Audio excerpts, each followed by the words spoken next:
प्राचीन समय की बात है, एक शहर में एक व्यक्ति रहता था जिसका नाम चंदन था। वह अपनी पत्नी और दो लड़का और दो लड़की के साथ रहता था और वह किसी छोटे मोटे प्लांट में काम किया करता था। चंदन और उसकी पत्नी खुशी खुशी अपना जीवन व्यतीत कर रहे थे। समय का चक्र बीत रहा था और उनके लड़का लड़की बड़े होते जा रहे थे।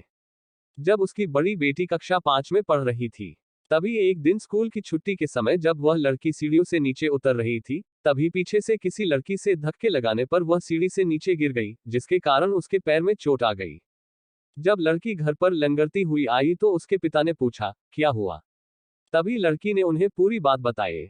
पिता ने सोचा छोटी मोटी चोट है और यह सोचकर उसने अपनी बेटी से कहा कि इसे गर्म पानी से सेक लो, ठीक हो जाएगा। कुछ दिन बीतने के बाद लड़की का पैर फूलने लगा और उसे चलने में दिक्कत होने लगी। तभी उसके पिता ने कुछ लोगों की बातें सुनकर किसी एक ओझा को ले आए, जबकि उसे कुछ नहीं आता था और वह पैर ठीक नहीं कर पाया।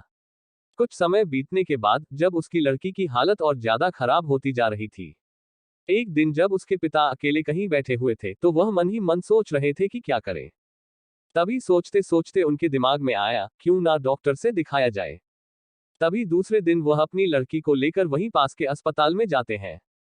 डॉक्टर जब लड़की को देखता है तो लड़की के पिता से कहता है कि जल्द ही इसका ऑपरेशन करना होगा, क्योंकि इस लड़की के पैर में एक बहुत बड़ा घाव हो चुका है, जिसके कारण लड़की का पैर भी काटना पड़ सकता है। पिता डॉक्टर से पूछता है कि ऑपरेशन में कितने पैसे लगेंगे। तभी डॉक्टर कहता है 40,000 रू लगेंगे। पिता घबरा जाता है, लेकिन पैसे की तलाश में इधर से उधर जाने लगता है। इधर उधर भाग दौड़ करने के बाद पैसे की व्यवस्था कर लेता है और लड़की का ऑपरेशन हो जाता है। ऑपरेशन के बाद लड़की अपने घर आ जाती है, परंतु लड़की के पैर में कुछ सुधार ना होने के कारण पिता चिंतित रहने लगता है। इसी तरह 4 साल बीत जाता है तथा पैर में लाख लाख रुपए लगाने के बाद भी लड़की का पैर ठीक नहीं होता है, जिस कारण से पूरा परिवार दुखी रहने लगता है।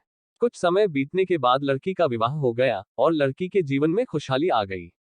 पिता सोचता है कि अब सब कुछ ठीक हो गया है, संघर्षों का दौर खत्म हो गया।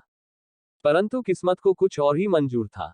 एक दिन जब वह बाजार जा रहा था, तभी पीछे से किसी ट्रक के द्वारा उसका एक्सीडेंट हो गया, जिसके कारण उसके सर में गंभीर चोट आई। चंदन 1 महीने तक बिस्तर पर ही रहा। 1 महीने के बाद ठीक होने पर वह सोचा कि अब सब कुछ ठीक हो जाएगा।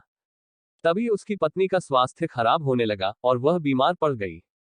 यहाँ वहाँ छोटे डॉक्टरों को दिखाने के बाद तबीयत और बिगड़ गई, जिसके कारण उन्हें वाराणसी के बीएचयू अस्पताल में ले जाना पड़ा। वहां जाकर पता चला कि उसकी पत्नी के पेट में गंभीर बीमारी हो गई है, परंतु चंदन को यह विश्वास था कि उसको पत्नी ठीक हो जाएगी। और चंदन इसी विश्वास के साथ अपनी पत्नी को हमेशा वाराणसी के अस्पताल में ले जाने लगा। कुछ समय बीतने के बाद पत्नी के तबीयत में सुधार आने लगी। चंदन सोचा कि अब सब कुछ ठीक हो जाएगा। एक बार जब वह अपनी पत्नी को वाराणसी के अस्पताल में ले गया, डॉक्टर ने सभी रिपोर्टों को देखते हुए कहा, सब कुछ ठीक है। चंदन बहुत ही खुश हुआ और वह अपने पत्नी के साथ अपने शहर वापस आ गया। अगली सुबह सब कुछ ठीक था।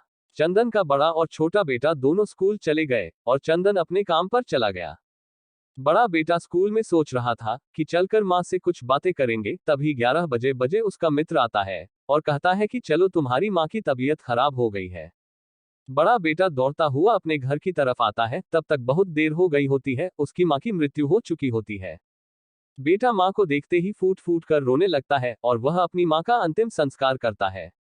1 साल तक पूरा परिवार दुखी ही रहता है। कुछ समय बीतने के बाद दुखों के बादल छट जाते हैं और चंदन अपने लड़का और लड़की के साथ सुखमय जीवन बिताने लगता है। आज उसका परिवार खुश खुशी जीवन जी रहा है। दोस्तों, जीवन में सुख और दुख दिन और रात की तरह होते हैं, जो कभी स्थायी नहीं रहते। इसलिए दुख के समय में कभी हिम्मत नहीं हारना चाहिए तथा सुख के समय कभी अहंकार नहीं करना चाहिए। इसीलिए कहा गया है, जीवन का दूसरा नाम संघर्ष है।